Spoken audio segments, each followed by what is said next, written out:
edhe ai mund të jetë në mënyrë indirekte i aksesueshëm nga të tjerë, se këto janë gjëra që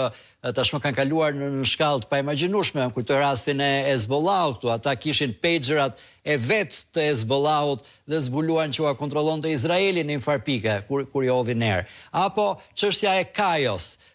që duket se është një aferë edhe kjo e paimagjinueshme, sa shkruan një strukturë që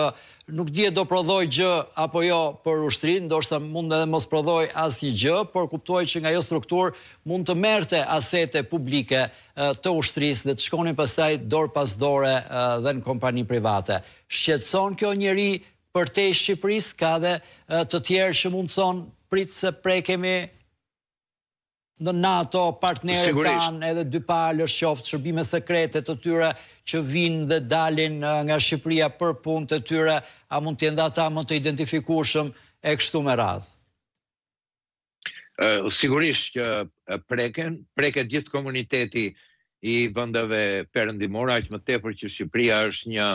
antar i NATO-s dhe si e tillë ka detyrime ndaj partnerëve, ashtu siç ka detyrime edhe ndaj popullit. Prandaj, për kjo situatë, tashmë, siç është bërë nga dita në ditë më koshient nëpërmjet shtypit, kudo që është në botë, për veprimtarinë dhe lidhjen e regjimit të Ramës me krimin e organizuar, me Sinaloën, me një veprimtari korruptive brenda vendit, kjo kërkon një sensibilizim të mëtejshme. Kjo gjë dhe kjo deklaratë e dieshme duhet të krijojë një